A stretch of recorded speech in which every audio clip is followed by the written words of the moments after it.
ஒரு கமகமான சிக்கன் பிரியாணி வீட்டில் எப்படி செய்யலாம்னு சொல்கிறேன். வாங்க வீடியோக்குள்ளே போகலாம். இந்த சிக்கன் பிரியாணி செய்கிறதுக்கு நான் 1 கிலோ சிக்கன் எடுத்துருக்கேன். நல்லா வாஷ் பண்ணி வச்சுக்கோங்க. இப்போ வாஷ் பண்ணதுக்கப்புறம் மசாலா ஆட் பண்ணலாம். மசாலாவுக்கு மஞ்சத்தூள் 1 ஸ்பூன் ஆட் பண்ணிக்கோங்க. மிளகாத்தூள் 3 ஸ்பூன் ஆட் பண்ணிக்கோங்க.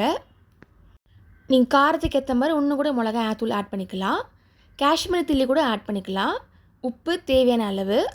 இஞ்சி பூண்டு பேஸ்ட் 1 ஸ்பூன் ஆட் பண்ணிக்கோங்க. நெக்ஸ்ட்டு தயிர் ஆட் பண்ணிக்கலாம். இப்போ இது எல்லாமே சிக்கனோடு மிக்ஸ் பண்ணுறது காரணம் பார்த்தீங்கன்னா பிரியாணியில் பீஸ் தனியாக இருக்கும். ஸோ மசாலா ஃபுல்லாக இறங்குறதுக்காக இது மாதிரி பண்ணுறோம். தயிரை ஆட் பண்ணுறதுனால கொஞ்சம் சாஃப்ட்னஸ் கொடுக்கும்.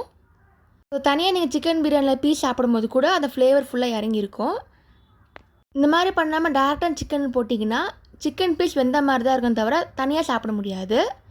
இப்போ மசாலா எடுத்துக்கலாம். இப்போ மிக்சியில் அரைக்கிறதுக்கு 2 பச்சை மிளகா, ஒரு கைப்பிடி அளவுக்கு புதினா எடுத்துருக்கேன். இலை மட்டும் எடுத்துக்கோங்க. அப்புறம் கொத்தமல்லி எல்லாம் மிக்சியில் போட்டு நல்லா அரைச்சி வச்சுக்கோங்க.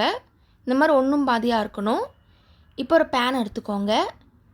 1 ஸ்பூன் நெய்யை ஆட் பண்ணிக்கோங்க. கொஞ்சமாக எண்ணெயும் ஆட் பண்ணிக்கோங்க. இப்போ நல்லா கொதிக்கட்டும். இப்போ நான் மசாலாவுக்கு கரம் மசாலா பவுடர் தாங்க ஆட் பண்ணுறேன். தனித்தனியாக கூட நீங்கள் ஆட் பண்ணிக்கலாம். நான் மைல்டாக வீட்டில் செய்கிறதுனால வெறும் கரம் மசாலா மட்டும் தான் ஆட் பண்ணுறேன். நெக்ஸ்ட்டு வெங்காயம் எடுத்துக்கோங்க. நல்லா ஸ்லைஸாக கட் பண்ண வெங்காயம், ஒரு பெரிய வெங்காயமாக எடுத்துருக்கேன். இப்போ நல்லா வதக்கட்டும். வதங்கினதுக்கப்புறமா தக்காளியை பொடியாக கட் பண்ணதை ஆட் பண்ணிக்கலாம். ஒரு சின்ன தக்காளி தாங்க எடுத்திருக்கேன். இப்போ நல்லா மிக்ஸ் பண்ணிக்கோங்க.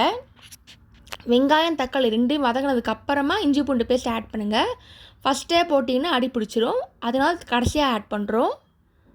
இந்த மாதிரி 10 நிமிஷம் பண்ணிகிட்டே இருங்க.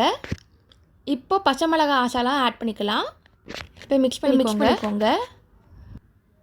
நல்லா கலக்கிட்டே இருங்க. ஃபுல்லாக ஈவனாக ஸ்ப்ரெட் ஆகட்டும். நீங்கள் சிக்கன் ஊற வைக்கிறதுக்கு அட்லீஸ்ட் ஒரு 1/2 அன் ஹவர் நல்லா ஊறணும். அப்போ தான் ஃபுல்லாக மசாலா ஃபுல்லாக இறங்கியிருக்கும்.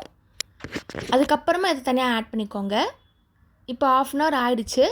இந்த டைமில் சிக்கன் மேக்னேட் பண்ணதை இல்லை ஆட் பண்ண போகிறோம். இப்போ ஆட் பண்ணிக்கலாம். நல்லா மிக்ஸ் பண்ணிக்கோங்க. மசாலா ஃபுல்லாக இறங்கணும். இந்த டைமில் மசாலாவுக்கு மறுபடியும் மஞ்சத்தூள் ஆட் பண்ணுங்கள். இந்த பிரியாணிக்காக மிளகாத்தூள் ஆட் பண்ணிக்கோங்க. உப்பு தேவையான அளவு. சிக்கனுக்கு தனியாக போடணும், ரைஸோடு சேர்ந்து போடணும், தனியாக போடணும். இப்போ வேக வைக்கிறதுக்கு தண்ணியை ஆட் பண்ணிக்கோங்க. 3 டம்ளர் தண்ணியை ஆட் பண்ணிக்கோங்க. நெக்ஸ்ட்டு அரிசி, நீங்கள் பாஸ்மதி ரைஸ் எடுத்துக்கலாம், இல்லை நார்மல் ரைஸும் எடுத்துக்கலாம். அரிசி நல்லா ஊற வச்சுட்டு அதுக்கப்புறமா இதில் ஆட் பண்ணுங்கள். அப்போ தான் உதிரியாக வரும். இப்போ இதை ஆட் பண்ணிக்கலாம். இப்போ வேக வைக்க போகிறோம். குக்கரில் ஒரு 10லேருந்து 20 நிமிஷம் வரைக்கும் வேக வைங்க. சீக்கிரமாகவே வெந்துடும். இப்போ நல்லா மிக்ஸ் பண்ணிக்கலாம்.